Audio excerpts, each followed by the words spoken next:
Hello. In this video, we're going to draw the human figure with clothes in a very simple and effective way. The first thing we're going to do is lower the opacity of our reference layer, then add a new layer and proceed to draw guidelines that will form the base of our drawing.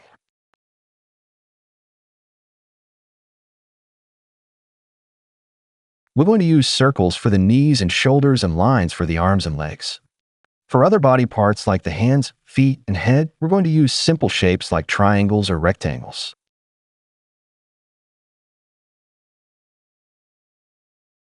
Then we're going to add a new layer and begin copying what we did on our base guidelines.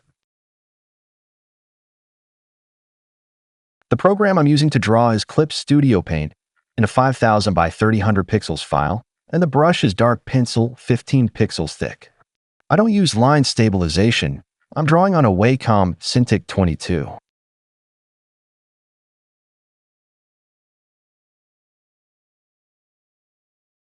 You can also use an Intuos or any other pen tablet, an iPad, or even paper and pencil.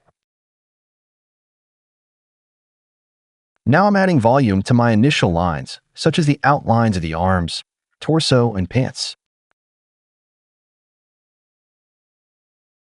I'm also adding volume to the legs and arms. Here I start to think about anatomy, the relationship between muscles and bones, and how they interact depending on our reference pose. Now I begin outlining the head and the baseball cap. It's also a very good practice to draw portraits and practicing drawing each element of the human head independently, such as the eyes, nose, mouth, ears, and the way the head looks from different angles.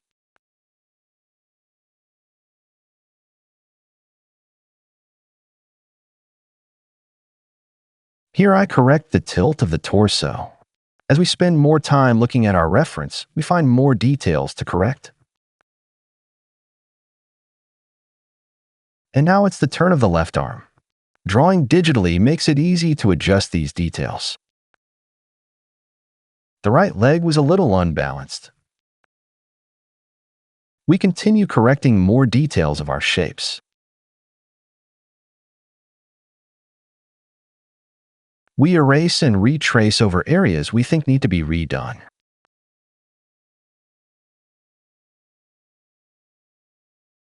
I set my reference layer back to a 100% opacity, add a new layer, and begin to draw a sketch that will be closer to the final drawing. Again, it's important to practice the elements of the human figure independently to understand how they function and how they are positioned in space, according to the pose we're using as a reference. A great book I can recommend on anatomy is Figure Drawing, Design and Invention by Michael Hampton. He uses a very entertaining and easy-to-understand method with a large number of examples to practice. We draw a base for the watch, a base for the hand, and continue adjusting details. Now we give the final shape to our base for the head drawing.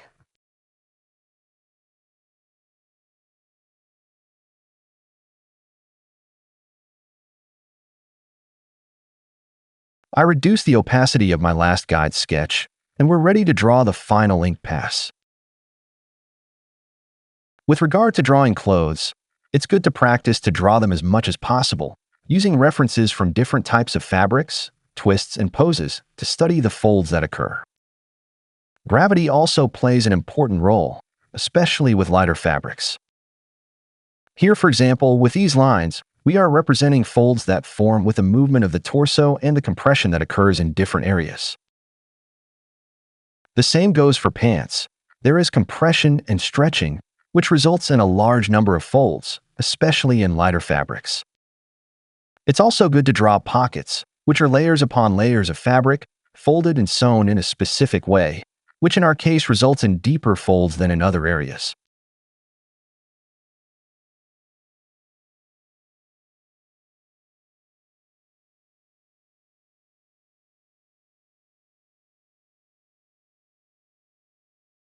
Let's adjust what we feel is incorrect in our guide sketch. For example, this leg should be a little further forward. It's crucial to correct the errors we see on the fly to train our artistic eye. Let's continue adjusting the anatomy and volume of the different areas of the body. It's also a lot of fun to draw different types of shoes. You have to be careful with their perspective, proportions, and placement in space to make them look believable. I recommend practicing drawing many different types of shoes, even creating some original ones for fun. A good alternative for references if you want to draw from different angles is the Sketchfab.com website, where you can find thousands of 3D models that you can rotate and zoom in and out. More folds and details in the clothing.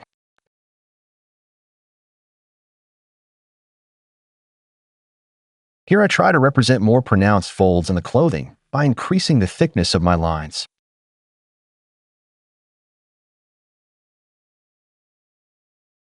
It's also good to think about the balance of details between the left and right sides of the illustration.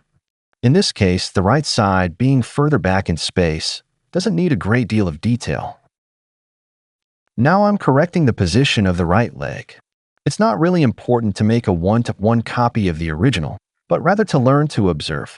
Drawing is ultimately about observing. And the more attention we pay to observing, the more mistakes we find, which we can correct and learn from.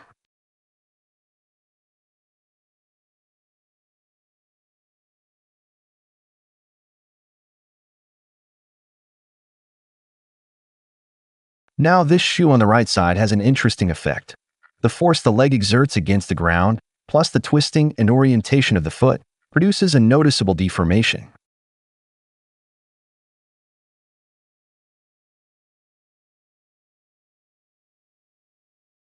Here, I'm finishing drawing on the right side of my figure, adding the neck, right arm, and a few more details.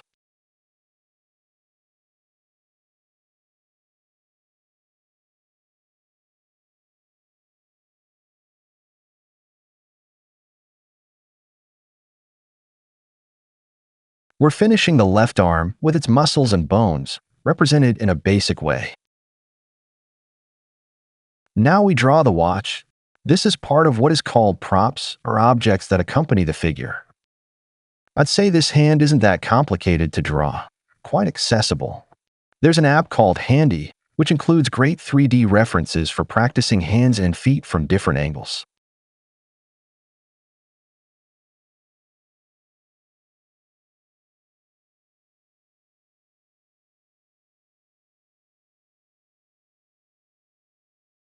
Now we draw the elements of the face: glasses, nose, mouth,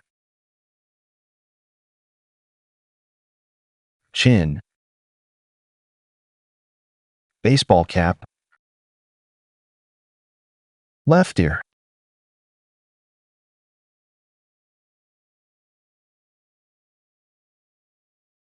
beard,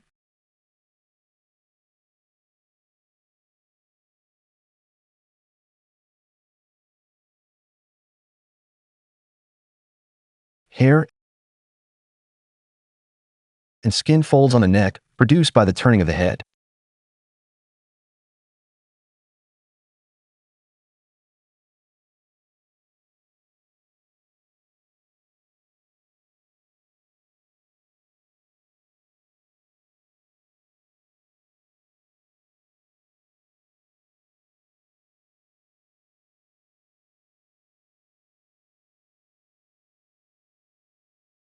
Once I have my final design ready, I add a new layer, and here I'm going to draw an outline around my drawing to make it stand out more and correct final details.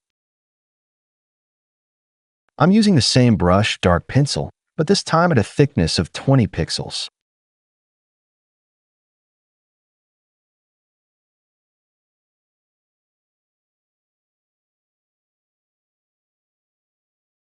This outline helps our drawing to stand out more and have a more consistent volume. Of course, it's not absolutely necessary to draw it. In my case, it has to do with my drawing style.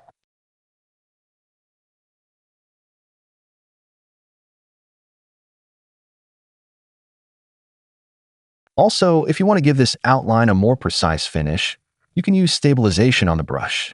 I almost never use it, but if I do, it's at a 50 or 60% rate.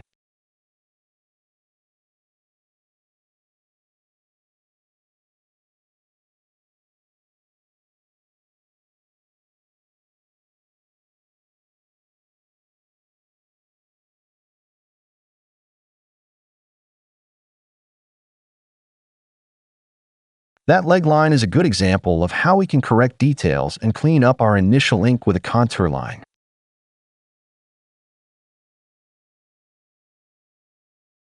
It also helps us give a little more life to lines that may have been too straight in our initial ink.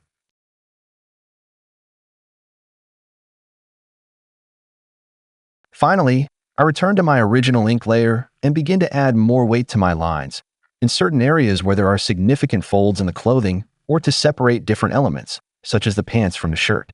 This helps with the overall readability of the final drawing.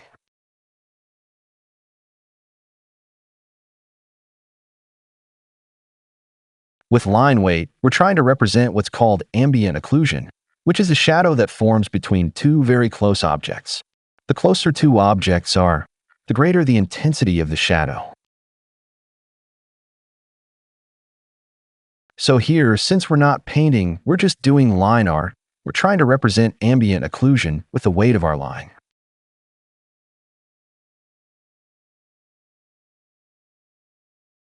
Last few details to finish.